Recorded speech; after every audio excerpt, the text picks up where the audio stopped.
Some seek competition or the grueling physical challenge. For others, the journey of becoming an Ironman is a lesson in self-discovery, an intricate process of finding peace through pain.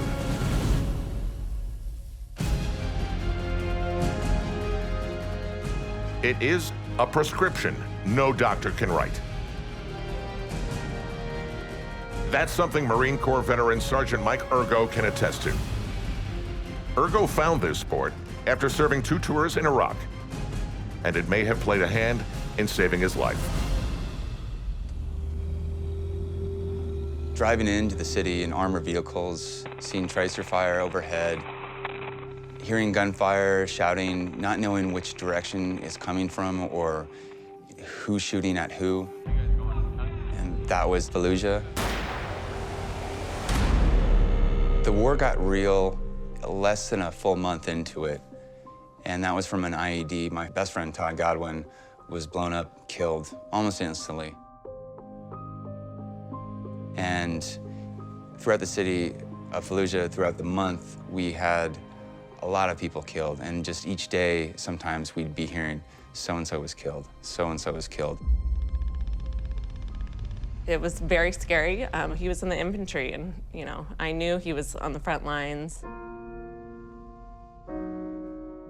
I would religiously read the New York Times every day and, look at the list of names of the dead and just pray that he wasn't on them. Stepping off the bus and getting to embrace my wife and see my parents, it was, I can't put into words what it felt like. I knew he was not going to be the same person, so I tried to kind of prepare myself for that, just like reading up on PTSD and that kind of stuff. The rest of the old squad? Eventually, we had the memorial service for everybody we lost. 20-something guys. Remembering those guys, remembering the time I had spent with them in the barracks, the fun times we'd had out in town, the training we'd done together,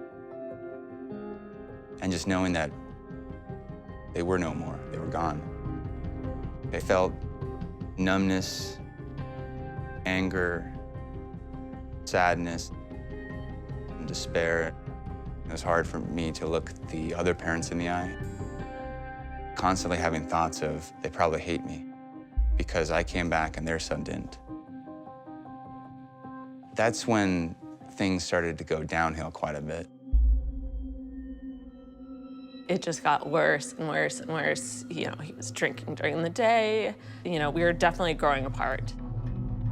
At a certain point, my wife told me, look, you have to choose between the drinking or me.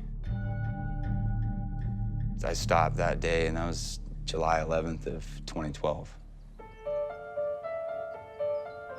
I found purpose first through getting therapy, and eventually I noticed that when I started working out again and getting back in shape and getting back into running, I felt good.